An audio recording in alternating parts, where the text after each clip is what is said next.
नमस्कार मंडळी, स्वागत आहे आपलं घरगुती रेसिपी मराठीमध्ये। तर आजची आपली मस्त अशी टेस्टी रेसिपी आहे बांगडा फ्राय।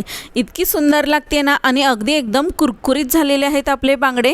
जे कोणी बांगडे खात नसतील ना ते सुद्धा आजपासून बांगडे खायला सुरुवात करतील। इतकी टेस्टी आपली ही रेसिपी झालेली आहे। तुम्ही एकदा नक्की ट्राय करून बघा, त्याशिवाय तुम्हाला समजणार नाही किती छान आणि कुरकुरीत होतात आपले बांगडे।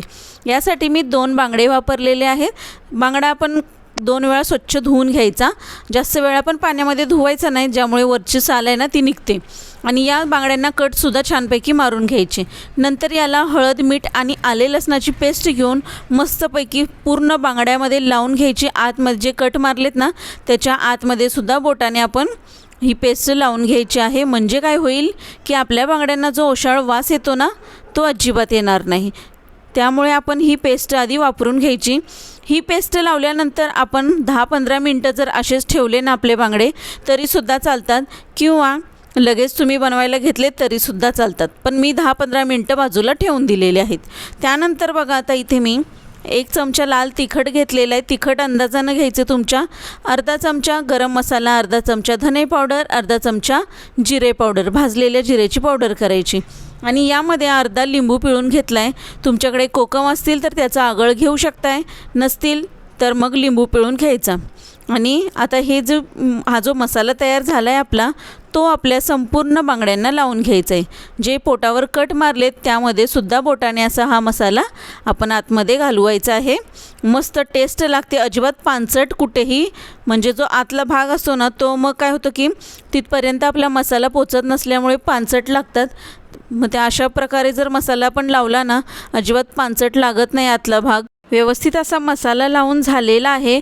आता आपण ना यासाठी छान असं पिठी बनवून घेऊया, म्हणजे त्यामध्ये घोळवून आपण मस्त असा आपला बांगडा फ्राय करून घ्यायचा। इथे मी अर्धी वाटी तांदळाचं पीठ आणि अर्धी वाटी रवा घेतला आहे। त्यामध्ये लाल तिखट 1 चमचा घातलेला आहे आणि थोडंसं चिमूटभर मीठ घालायचं।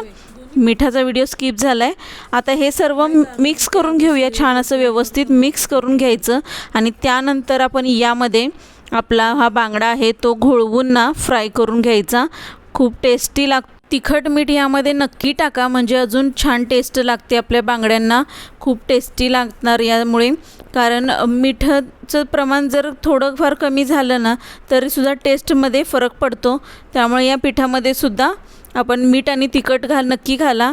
आता आपण पॅनमध्ये तेल घातलेलं आहे, त्यामध्ये कढीपत्ता आणि कोथिंबीर घातली आहे बघा। छान अशी या कोथिंबीर आणि कढीपत्त्यामध्ये आपले बांगडे घालून घ्यायचे आहेत आणि मस्त दोन्ही बाजूने फ्राय करून घ्यायचे आहेत। लगेच उलटायची गडबड करायची नाही। खालच्या बाजूने चांगले भाजून झाल्यानंतरच आपण वरच्या बाजूने भाजून घ्यायचे आहेत आणि मस्त असे कुरकुरीत होईपर्यंत आपण हे बांगडे फ्राय करायचे आहेत। खूप छान टेस्टी लागतात आणि असे थोडेसे उलटण्याने दाबून भाजा, म्हणजे चांगले खरपूस भाजतील। आणि मस्तपैकी बघा आपले बांगडे फ्राय झालेले आहेत, 1 नंबर आहेत चवीला।